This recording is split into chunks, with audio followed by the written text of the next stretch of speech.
Table अपने पास कहीं copy कर लेना। अच्छा, अब ये कहते हैं calculating percentages of an amount. सही है। यहाँ पे एक बात जो इम्पोर्टेंट है वो क्या है कि भाई percentages on their own are meaningless. सही है।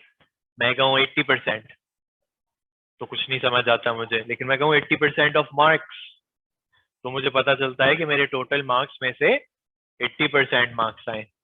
सही है। तो percentages are always of something. Percentages are always of something.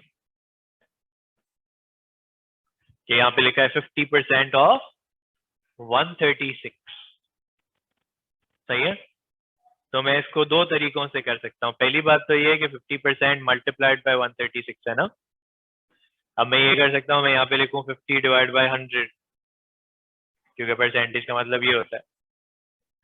फिर मैं इसको रिड्यूस करना स्टार्ट करूँ। सही। अब रिड्यूस वैसे तो सिंपल सा ये देखो, लेकिन अगर मुझे कन्वर्जन याद होती तो मैं क्या करता, मैं डायरेक्ट इसकी जगह हाफ भी लिख सकता हूँ। मुझे पता है 50% का मतलब हाफ होता है। तो हाफ ऑफ 136, हाफ ऑफ 136 करना है, कैंसिल आउट करूं। 2 टाइम्स 1, 2 टाइम्स 6 इज 12, 1 बचा तो 16 बचा। ओके 68। फिर 10% ऑफ 34। सही है। 10% की एक ट्रिक होती है। What is that trick? 10% simply means divide by 10।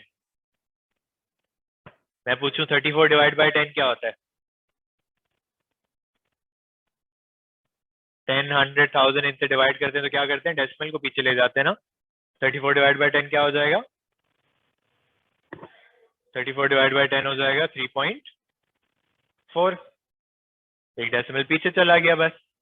सही है। मैं किसी भी नंबर का 10% आपसे पूछ सकता हूँ। ये देखो 10% ऑफ 52 तो क्या बताओगे? 5.2।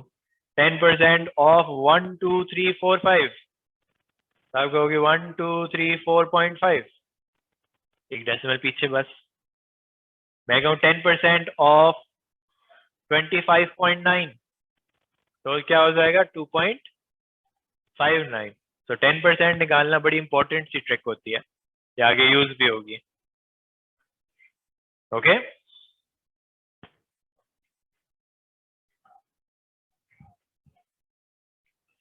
इतना क्लियर है?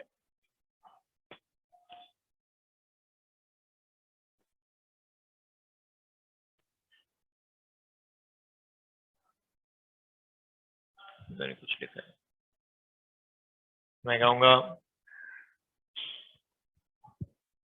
75/100 इंटू 32। अब ये मुझे 3/4 नजर आ रहा है।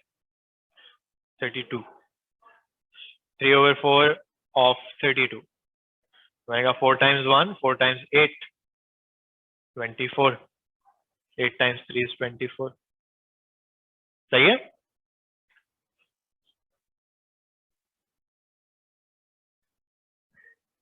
फिर आगे क्या कह रहा हूँ? 7% ऑफ 61।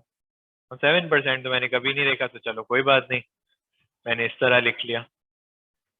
कुछ रिड्यूस हो रहा है ना। 7 और 100 भी कैंसिल नहीं होते, 61 और 100 भी कैंसिल नहीं होते। तो अब क्या करना चाहिए? अब इनको मल्टीप्लाई कर देना चाहिए। इसके नीचे 1 है तो ये 7 इंटू 61 हो जाएगा और 100 इंटू 1 हो जाएगा। What 7 into 61? 42। तो बन गया 427 divide by 100। What is 427 divide by 100? 4.27। सही है। मुझे ये अगला वाला करके दिखाओ। 84।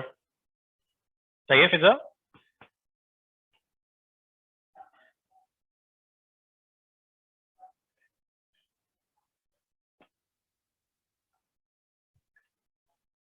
ओके फिर पार्ट 3 कहता है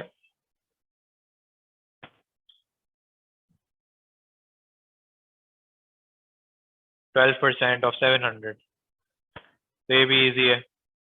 अब देखो जहाँ पे पॉसिबिलिटी हो आप, कहीं कहीं पॉसिबिलिटीज भी होती है रिड्यूस करने की।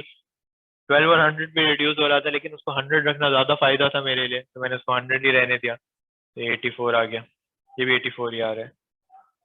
सी देखते हैं, 15% ऑफ 96, 96 सही है। अब देखो दो काम मैं कर सकता हूँ, एक तो मैं ये कह सकता हूँ, फिर आप मुझे क्या बताओगे कि ये रिड्यूस हो रहा है 5 से, फिर ये 2 से भी रिड्यूस हो रहा है, 2 टाइम्स 48 और 2 टाइम्स 10, सही है। अभी और भी रिड्यूस हो रहा है, लेकिन प्रॉब्लम क्या आएगा, अब मुझे 5 से डिवाइड करना नहीं आता, तो मेरा अजीब से एक फ्रैक्शन में आंसर आ जाएगा। तो मैं क्या कहता हूँ कि देखो अगर डिनोमिनेटर में 100 है ना, और आपको पता है कि आपको इसको डेसिमल में एक्सप्रेस करना है, सही है, तो आप क्या करो, आप डिनोमिनेटर में 100 ही रहने दो, आप अपना मल्टीप्लीकेशन कर लो। What is 96 into 15? Let's do that. What is 5 times 6? 30। 5 times 9 is 45 plus 3 is 48, फिर क्रॉस लगाया, 1 times 6 is 6, 1 times 9 is 9, 0, ये ऐड हो रहे, सही है। 14 क्या आ गया, 1440 डिवाइडेड बाय 100, तो एक जीरो तो वैसे ही कैंसिल हो गया। 144 डिवाइड बाय 10 क्या बन जाएगा, 14.4 बन गया, सही है। तो आसान होता है अगर 100 को जो है वो कैंसिल आउट ना किया जाए, सही, नंबर्स आसान लगेंगे अगर 100 को कैंसिल आउट नहीं करोगे तो। अब ये दूसरा वाला देखो, ये वाला करके देखो।